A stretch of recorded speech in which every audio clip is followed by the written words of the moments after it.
पवित्र आत्मा ने मुझे कहा, जिन लोगों ने मुझे धोखा दिया है, आत्मिक अगुआ बनाकर मेरे साथ षड्यंत्र रचा है, तो जो लोग बुराई करते हैं और उसके कारण अगर एक विश्वासी नाश हो जाता है, वो व्यक्ति शरापित है। याद रखना, कितना भी न्यूज बनाए, कितनी भी वीडियो बनाए, कितना भी वो यहाँ से लिंक निकाल कर लेकर जाए, परमेश्वर का आत्मा कह रहा है, लेकिन मुझे कहा कि तू फिर भी आशीर्वाद देना। हालेलुया।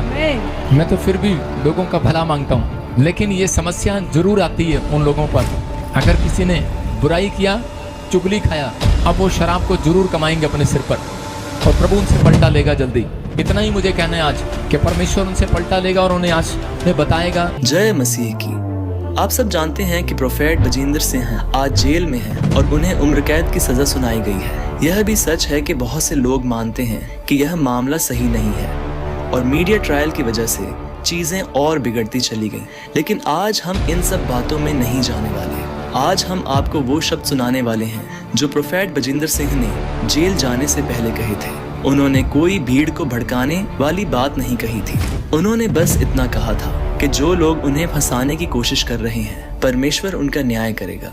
आज जब हम ये शब्द सुनते हैं तो बहुत से लोगों के मन में एक सवाल आता है, अगर ऐसा कहा गया था तो फिर आज वो जेल में क्यों है? यही वजह है कि संदेश को सही तरह से सुनना जरूरी है। ये बातें जल्दबाजी में नहीं कही गई थी, ये बातें विश्वास से निकली हुई बातें थीं। कई बार हम चाहते हैं कि हर बात तुरंत हमारे हिसाब से पूरी हो जाए, लेकिन जिंदगी हमेशा वैसी नहीं चलती। और लोगों को नहीं पता कि जब वो आत्मिक पिता का अपमान करते हैं, या फिर बहुत सारे लोग दूसरों की बातों में आकर लाइव देखते हैं, फिर उधर उधर और अंदर से चुगली करते हैं। जिसने भी मेरी चुगली खाई है उसके साथ ये शराब लगा रहेगा। याद रखना, ये मुझे प्रभु के आत्मा ने अंदर से बताया कि ये भजनकार किस प्रकार दुखी होकर बोल रहा था, लेकिन मुझे कहा कि तू फिर भी आशीर्वाद देना। हालेलुया। मैं तो फिर भी लोगों का भला मांगता हूं, लेकिन ये समस्या जरूर आती है उन लोगों पर, अगर किसी ने बुराई किया, चुगली खाया, अब वो शराब को जरूर कमाएंगे अपने सिर पर, और प्रभु उनसे पलटा लेगा जल्दी। इतना ही मुझे कहना है आज कि परमेश्वर उनसे पलटा लेगा और उन्हें बताएगा कि टाइम किसका अच्छा और किसका बुरा है। परमेश्वर दिखाएगा। मैं जो लोग बुराई करते हैं और उसके कारण अगर एक विश्वासी नाश हो जाता है, वो व्यक्ति शरापित है। याद रखना, उस व्यक्ति की जिंदगी में परमेश्वर कभी भी उसको वो आशीषें नहीं देता। धन की आशीष उसे कभी नहीं मिलेगी। वो व्यक्ति कभी लंबा जीवन नहीं जीता जो व्यक्ति किसी को ठोकर खिलाता है। याद रखना, जो परमेश्वर के कामों में टोका टाकी करता है, उसकी लाइफ में उसका जीवन बर्बाद हो जाता है। आप सुन रहे हैं युद्धा इस्करियोती ने क्या किया था, जिसने परमेश्वर के कामों का विरोध किया। एक दिन शैतान ने उसको ऐसा उकसाया और वो खुद ही उसने सुसाइड कर लिया। तो इसका मतलब कि आप समझदार हैं कि परमेश्वर जो है वो अपने लोगों का परमेश्वर है, लेकिन उन लोगों का भी परमेश्वर है जो उसे नहीं जानते।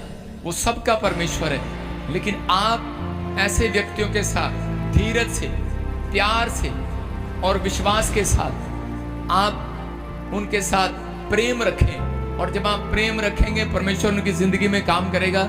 लेकिन कुछ लोग अपनी लाइफ में अलग अलग वीडियो बना के, अलग अलग तरीके से ये करके, निंदा करके, चुगली करके, बुराई करके वो परमेश्वर के कामों का विरोध कर रहे हैं, मेरा विरोध नहीं कर रहे। लेकिन एक दिन मैं तो हाथ उठाता हूं कि परमेश्वर स्वर्ग से उन्हें जरूर दिखाए यीशु मसीह के नाम में। परमेश्वर उस व्यक्ति की जिंदगी में कभी काम नहीं करता जो गॉस्पेल नहीं, सुसमाचार नहीं सुनाते। समझ में आ रहा है? जो लोग सुसमाचार सुनाते हैं, परमेश्वर उनकी जिंदगियों में आशीष देता है। अगर आप चाहते हैं कि मेरा कोई काम अड़ा हुआ है और बन नहीं रहा, आज से फैसला लो कि परमेश्वर मैं 2 लोगों को रोज सुसमाचार सुनाऊंगा, मैं 5 लोगों को रोज गवाहियां दूंगा अपनी, मैं 10 लोगों तक जरूर जाऊंगा। अगर आप ऐसा करेंगे, परमेश्वर का आत्मा आपकी जिंदगियों में बड़े बड़े काम करेगा यीशु मसीह के नाम में। मैं फिर उन लोगों से बात कर रहा हूं कि अगर आप चाहते हैं परमेश्वर आपकी जिंदगी में काम करे, तो सुसमाचार सुनाना शुरू करें।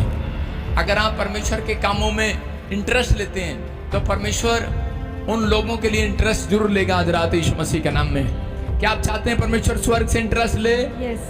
नहीं तो लोग घूमते रहते हैं गाड़ी में, बाहर हाथ उठाते रहते हैं, परमेश्वर को इंटरेस्ट ही नहीं है उनके जीवन में। परमेश्वर इंटरेस्ट लेना नहीं चाहता। हाथ उठाकर कहूं, परमेश्वर अपनी शक्ति दिखा, परमेश्वर अपनी शक्ति दिखाएगा। कितने लोग उपवास प्रार्थना में हैं? आज अपने पड़ोसी को कहूं, परमेश्वर अपनी शक्ति दिखाएगा, आपके बिजनेस में शक्ति दिखाएगा। परमेश्वर का आत्मा काम कर रहा है। प्रभु की आत्मा ने मुझे कहा, जो सालों साल से, इधर दिखा कैमरा, हाँ, जो सालों साल से आ रहे हैं, प्रभु के आत्मा ने मुझे कहा भी, कह रहा है कि जिन्होंने बुराई में भी नहीं छोड़ा, जिन्होंने विश्वास रखा, जो स्पिरिचुअल फादर के साथ जुड़े हुए हैं, याद रखना, आज दाऊद बोलता है कि मेरी गवाही मैं खुद देता हूं। और परमेश्वर कहते हैं भजन संहिता में, बोलता है कि मैं अपनी शपथ खुद खाता हूं, अपनी पवित्रताई की शपथ खाता हूं कि दाऊद तेरे को मैं कभी धोखा नहीं दूंगा। मैं परमेश्वर की ओर से कह रहा हूं कि आज मैं अपनी गवाही खुद देता हूं। इस चर्च की भविष्यवाणी मैं खुद करता हूं कि परमेश्वर आपको धोखा नहीं देगा, छोड़ेगा नहीं। आमेन। कोई कितना भी न्यूज बनाए, कितनी भी वीडियो बनाए, कितना भी वो यहाँ से लिंक निकाल कर लेकर जाए, परमेश्वर का आत्मा कह रहा है वो फेल होंगे, फेल होंगे, फेल होंगे, फेल होंगे, वो बर्बाद होंगे। और तुम कह रहा है कि आशीषित होंगे, आशीषित होंगे। और आज इस भविष्यवाणी को मैं खुद नहीं, पवित्र आत्मा की हजूरी में होकर करता हूँ कि पवित्र आत्मा ने मुझे कहा कि जितना तू नम्र रहा प्रोफेट भजिंदर, जितना तेरी कलीसिया नम्र रही, परमेश्वर का आत्मा मुझे कहता है कि मैं परमेश्वर का दास हूं।